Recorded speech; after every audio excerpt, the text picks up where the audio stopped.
All right, good morning, boys and girls, and happy Friday. Welcome to day 14 of Bridge to Terabithia. So, if you remember, we finished up on chapter 9. Let me get my books out here. So, we talked about the evil spell when they went down to the creek, or well, it was raining and they decided to go down the creek anyway, and it was just a muddy mess and rain everywhere. It was hard for them to cross the creek. Um, uh, the creek was running and all kinds of good stuff when it rains that much that you guys have seen. I want to go ahead and apologize, you guys. I brought my kids down to the park so mom could work at home today. So I am out enjoying this beautiful weather, and I'm a little bit distracted watching both my kids play on the play set and run around. And my son's riding his bike all over the place, so I keep looking around and keeping an eye on them as well. So we're going to get through chapter 10. It looks like we are going to finish this book on Wednesday. So maybe Thursday I'll do some review questions, and then call again Friday or something. So we are getting there. We got 6 days of summer school left after today, so you guys have done awesome. I've enjoyed reading the book with you guys. I wish we were doing it in class, but this is the way we are doing things. So, and you guys are doing great. So, chapter 10 is called The Perfect Day. And we got 4 questions from the chapter. So, number 35, why did Miss Edmonds call Jess? Number 36, why did Maybelle say that she couldn't sleep? 37. What did Jess and Miss Edmonds see at the Smithsonian? And 38. If you could be any person in the world, alive or dead, who would you be and why? So a little bit of questions. So that sounds like a fun question to discuss. We look forward to some of your all's answers. So those are the questions we are looking for in chapter 10. So with that being said, I will go ahead and get started on chapter 10. All right, there's kid 1. There's kid 2. All right, I'm good to start reading it. Chapter 10, The Perfect Day. He heard his dad start the pickup. Even though there was no job to go to, he left every morning early to look. Sometimes he just hung around all day at the unemployment office. On lucky days, he got picked up to unload furniture or do cleaning. Jess was awake. He might as well get up. He could milk and feed Miss Bessie and get that over with. He pulled on a t-shirt and overalls over the underwear he slept in. Where are you going? Go back to sleep, Maybelle. I can't. The rain makes too much noise. Well, get up then. Why are you so mean to me? Will you shut up, Maybelle? You'll have everyone in the whole house woke up with that big mouth of yours. Joyce Ann would have screamed, but Maybelle made a face. Oh, come on, he said. I'm just going to milk Miss Bessie. Then maybe we can watch cartoons if we keep the sound real low. Maybelle was as scrawny as Brenda was fat. She stood a moment in the middle of the floor in her underwear, her skin white and goosebumpy. Her eyes will still droop from sleep, and her pale brown hair stuck up all over her head like squirrel's nest on a winter branch. That's got to be the world's ugliest kid, he thought, looking her over with genuine affection. He threw her jeans into his face. I'm going to tell Mama. He threw the jeans back at her. Tell Mama what? How you just stand there staring at me when I ain't got my clothes on?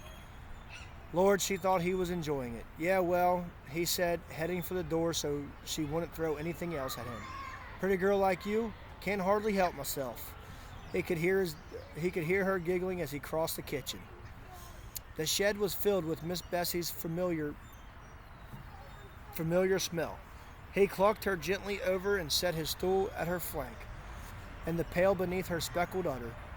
The rain pounded the metal roof of the shed so that the plink of milk in the pail set up a counter rhythm.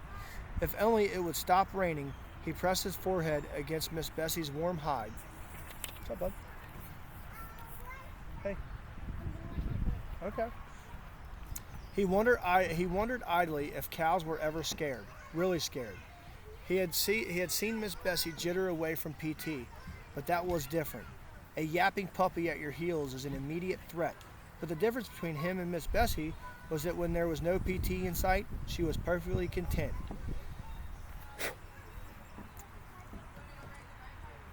Sleepily chewing her cud. She wasn't staring down at the old Perkins place, wondering and worrying. She wasn't standing there on her tippy toes while anxiety ate holes through all her stomachs. He stroked his forehead across her flank and sighed. If there was still water in the creek come summer, he'd ask Leslie to teach him how to swim. "How's that?" he said to himself.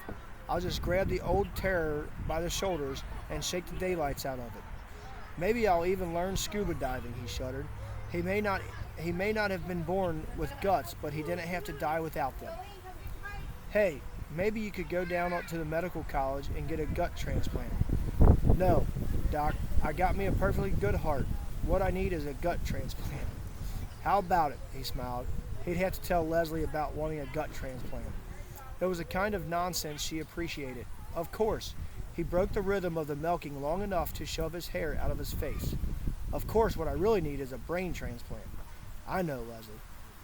I know she's not going to bite my head off or make fun of me if I say I don't want to go across again till the creek's down. All I gotta do is say, 'Leslie, I don't want to go over there today.' Just like that, easy as pie. 'Leslie, I don't want to go over there today.' How come? How come? Because I called you 3 times already." Maybelle was imitating Ellie's precious manner. "Called me for what?" "Some lady wants you on the telephone. I had to get dressed to come get you." He never got phone calls. Leslie had called him exactly once, and Brenda had gone into such a song and dance with her about Jess's getting a call from his sweetheart that Leslie had decided it was simpler to come to the house and get him when she wanted to talk. "Sounds kind of like Miss Edmonds." It was Miss Edmonds. "Jess?" Her voice flowed through the receiver. "Miserable weather, isn't it?" "Yes'm." He was scared to say more for fear she'd hear the shake. "I was thinking of driving down to Washington, maybe go to the Smithsonian or the National Gallery. How would you like to keep me company?" He broke out in a cold sweat. "Jess?" He licked his lips and shoved his hair off his face. "You still there, Jess?" "Yes'm." He tried to get a deep breath so he could keep talking. "Would you like to go with me?"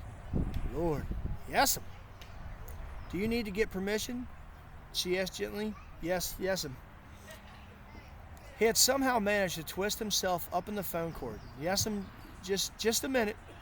He untangled himself, put the phone down quietly, and tiptoed into his parents' room. His mother's back made a long hump under the cotton blanket. He shook her shoulder very gently. "Mama?" He was almost whispering. He wanted to ask her without really waking her up. She was likely to say no if she woke up and thought about it. She jumped at the sound but relaxed again, not fully awake. "Teacher wants me to go to Washington and the Smithsonian." "Washington?" The syllables were blurred. "Yeah, something for school." He stroked her upper arm. "Be back before too late, okay?" Don't worry, I done milking." She pulled the blanket to her ears and turned on her stomach. Jess crept back to the phone. "It's okay, Miss Edmonds. I can go." "Great, I'll pick you up in 20 minutes. Just tell me how to get to your house." As soon as he saw her car turn in, Jess raced out the kitchen door through the rain and met her halfway up the drive. His mother could find out the details from Maybelle after he was safely up the road. He was glad Maybelle was absorbed in the TV. He didn't want her waking Mama up before he got away. He was scared to look back even after he was in the car and on the main road for fear he'd see his mother screaming after him. It didn't occur to him until the car was past Millsburg that he might have asked Miss Edmonds if Leslie could have come too. When he thought about it, he couldn't, and there's a picture they got of Miss Edmonds. When he thought about it, he couldn't suppress a secret pleasure at being alone in a small, cozy car with Miss Edmonds. She drove intently, both hands gripping the top of the wheel, peering forward. The wheels hummed and the windshield wipers slicked a merry rhythm. The car was warm and filled with smell of Miss Edmonds. Jess sat with his hands clasped between his knees, the seatbelt tight across his chest. "Damn rain," she said. "I was going stir crazy." "Yes'm," he said happily. "You too, huh?" She gave him a quick smile. He felt dizzy from the closeness. He nodded. Have you ever been to the National Gallery? No, ma'am. He never had been to Washington before, but he hoped she wouldn't ask him that. She smiled at him again. Is this your first trip to an art gallery? Yes'm. Great, she said. My life has been worthwhile after all. He didn't understand her, but he didn't care.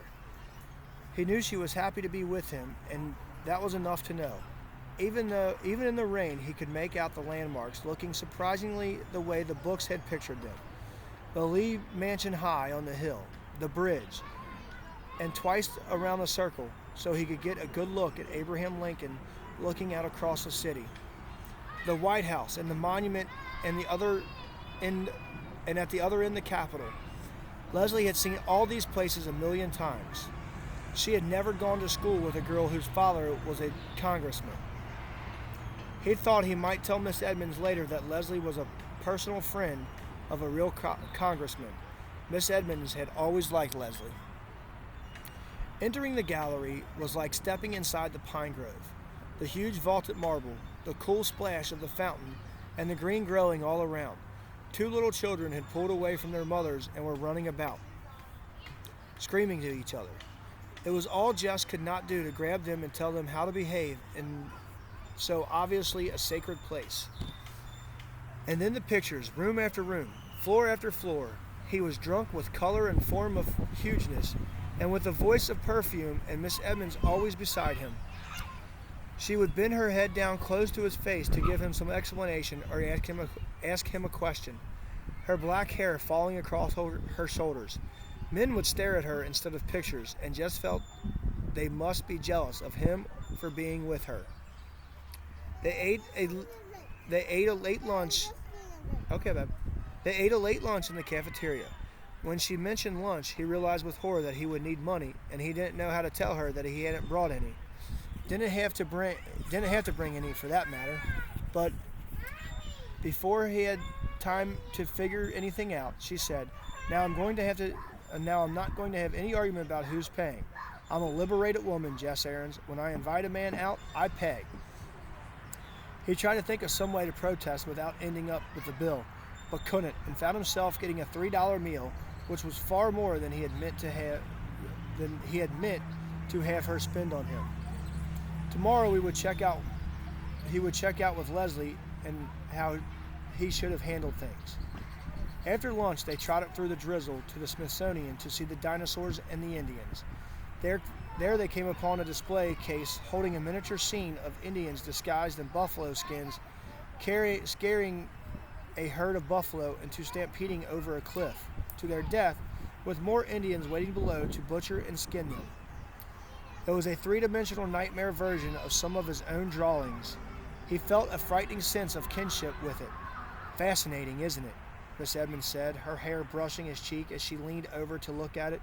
He touched his cheek. Yes'm. To himself, he said, I don't think I like it, but he could hardly pull himself away. When they came out of the building, it was into brilliant spring sunshine. Jess blinked his eyes against the glare and the glisten. Wow, Miss Edmonds said, a miracle. Behold the sun. I was beginning to think she had gone into a cave and vowed never to return, like the Japanese myth. Excuse me.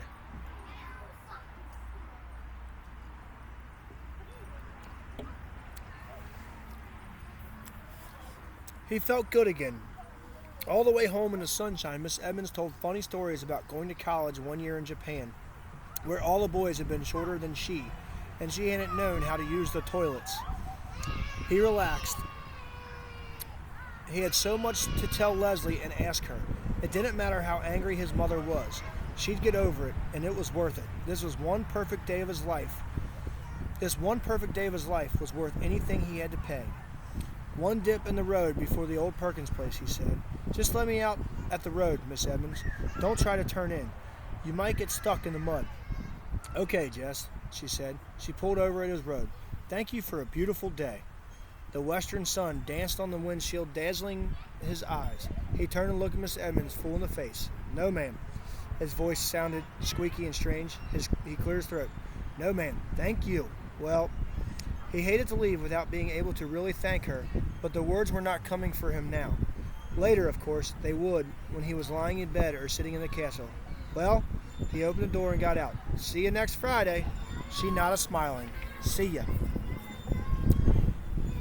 He watched the car go out of sight and then turned and ran with all his might to the house, the joy jiggling inside of him so hard that he wouldn't have been surprised if his feet had just taken off from the ground, the way they sometimes did in dreams, and floated him right over the roof. He was all the way into the kitchen before he realized that something was wrong. His dad's pickup had been outside the door, but hadn't taken it in until he came into the room and found them all sitting there. His parents and little girls at the kitchen table, and Ellie and Brenda on the couch, not eating. There was no food on the table, not watching TV. It wasn't even turned on. He stood unmoving for a second while they stared at him. Suddenly his mother let out a great shuddering sob. "Oh my God, oh my God." She said it over and over, her head down on her arms. His father moved to put his arm around Jess. His father moved to put his arm around her awkwardly, but he didn't take his eyes off Jess. "I told you, he just gone off somewhere," Maybelle said quietly and stubbornly, as though she had repeated it often, and no one had believed her. He squinted his eyes as though trying to peer down a dark drain pipe. He didn't even know what the question to ask them. "What?" he tried to begin. Brenda's pouting voice broke in. "Your girlfriend's dead, and Mama thought you was dead too." So, we will find out what happened on Monday. That's a terrible note to end on. But we will find out on Monday. So, with that being said, I hope you guys can answer your questions. Braxton, you want to say hi? Yeah. Hi. So, happy Friday, guys. Have a great weekend, and I will see you guys back here on Monday. All right, I'll talk to you later. Bye.